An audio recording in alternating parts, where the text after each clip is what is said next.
Dans la mesure où on a un système actuellement, à travers les plans cancer successifs, en particulier le dernier, qui est un système totalitaire, c'est-à-dire qu'on veut imposer à tout le monde les traitements décidés là-haut par les agences régionales de santé. Tous les dissidents et bon, certains parmi vous qui font peut-être des médecines alternatives en savent sûrement quelque chose, mais en médecine académique, la dissidence est également complètement interdite. C'est-à-dire nous avons des schémas de traitement à imposer, qui sont pour la plupart du temps des essais thérapeutiques.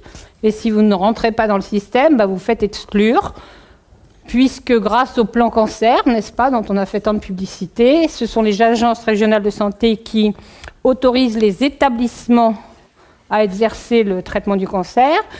Vous avez des réunions de concertation pluridisciplinaire pendant lesquelles vous devez choisir les essais thérapeutiques dans lesquels rentrez vos patients, aussi bien en enfants qu'en adultes.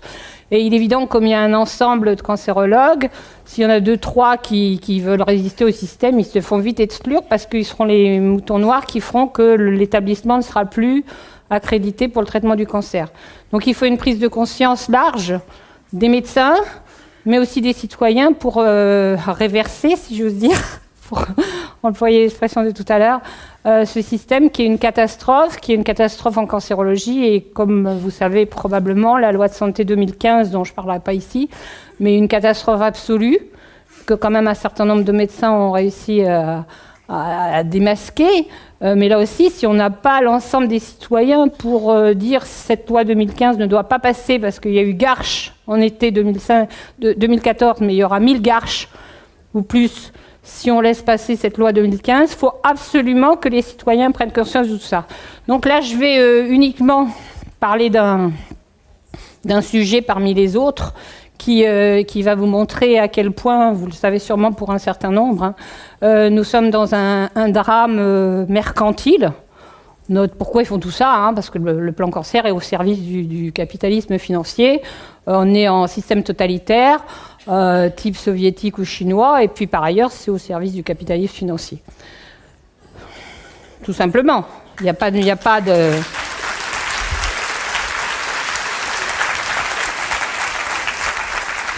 Mais il faut qu'on résiste.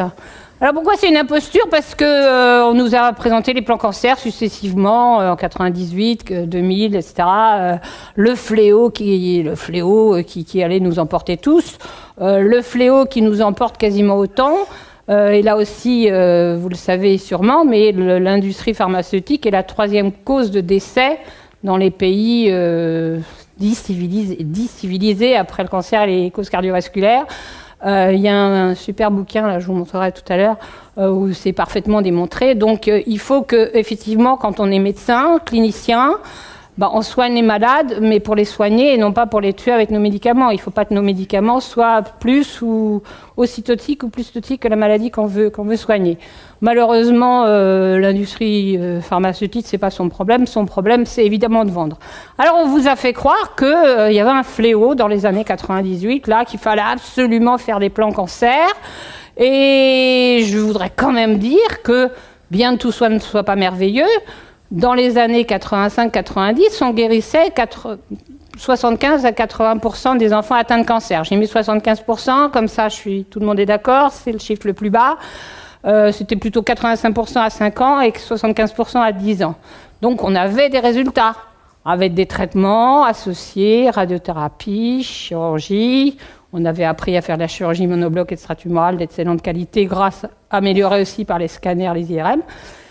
Et on guérissait, et évidemment des chimiothérapies qu'on avait appris à adapter aussi à chaque enfant, à chaque patient, en fonction de la dose, du dosage des médicaments, cette merveilleuse possibilité de pharmacocinétique, pharmacologie des médicaments, nous avait quand même permis d'adapter effectivement le traitement à chaque patient pour ceux qui voulaient bien le faire, mais il y avait quand même pas mal de gens qui le faisaient. Donc on guérissait quand même, vraiment. Moi, je peux vous montrer, il y a des patients, on ne sait jamais, dans la salle, il y en a souvent qui viennent quand on se revoit 30 ans après, des patients qui étaient guéris, qui sont guéris 30 ans après. Ce que j'appelle guéris, c'est être guéris, c'est-à-dire ils ont une vie de famille normale, ils travaillent normalement, ils ont des enfants, etc.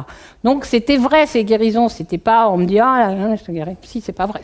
On a vraiment dans les maladies qu'on a soignées nous, les tumeurs solides de l'enfant, guéri des gens.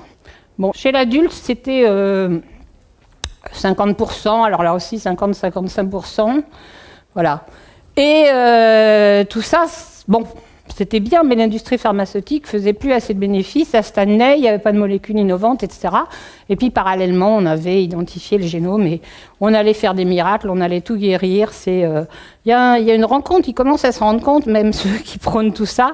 Il y a une rencontre de cancérologie à Paris, là, le début décembre.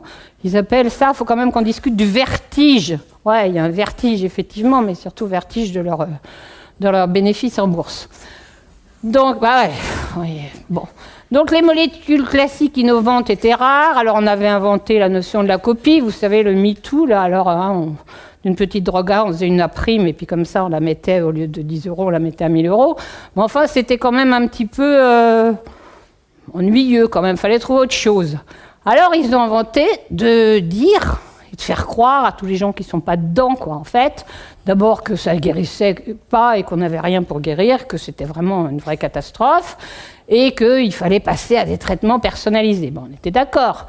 Enfin, nous, on les appelait... Alors, après, il y a une grande discussion sur les termes, parce qu'on disait personnalisé pour dire à chaque personne. Mais ils ont trouvé ça tellement bien, on va parler de l'Herceptine tout à l'heure, vous allez voir, c'est le labo qui fait l'Herceptine qui a publié ça, Herceptine personnalisation, ils ont piqué le mot, et comme ça, ils ont piqué le concept. Bon, vous voyez bien les politiques, comment ils font, de toute façon, ils disent égalité pour faire inégalité. Bon, en médecine, c'est pareil. Ouais, c'est tragique, ben ouais, c'est absolument tragique, parce que les gens se laissent faire quand même. On vous dit, on va faire un traitement adapté à vous, à votre personne, etc. C'est sympa quand même, vous avez bien envie qu'on vous fasse ça. Donc voilà.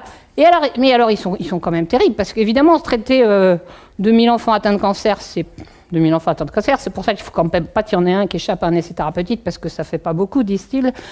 375 000 adultes atteints de cancer, c'est quand même déjà mieux. Alors là, une fois qu'on va réussir à leur filer des traitements, ça va être bien quand même, on va déjà gagner beaucoup plus de sous. Mais si on pouvait traiter les bien portants, qu'est-ce que ce serait bien? Parce que là, vous en avez 65 millions. Et donc, voilà, non, mais c'est... J'essaye de dire ça en rigolant un peu, parce que sinon, on va tous se flinguer à la fin, mais... Voilà, mais... Bah ouais. Et on ne prendra pas leurs médicaments qui nous pousseront encore plus à nous flinguer. Voilà, alors voilà, donc ils ont rêvé d'un miracle, on a tous rêvé d'un miracle, il faut reconnaître, quand on nous a dit on va guérir tout ce qu'on ne sait pas guérir, bon, on pouvait rêver. Bon, on a commencé à rêver dans les années 71 avec les évidents, on se disait si on pouvait inhiber les petits vaisseaux qui nourrissent la tumeur, ça serait bien, ouais, sauf qu'en même temps, il n'y a plus de microcirculation, en même temps, vous faites votre infarct parce que là, vous avez des phlébites, parce que, ouais, à partir du moment... Non, mais à chaque fois que vous faites quelque chose, il faudrait que les médecins arrivent à comprendre ça. À chaque fois qu'on fait quelque chose, on déclenche des conséquences.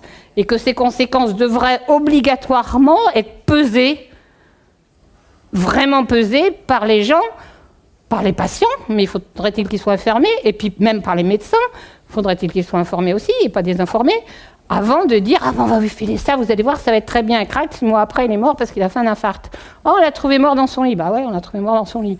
Bon, c'est un peu dommage quand même, franchement. Voilà, alors on a rêvé.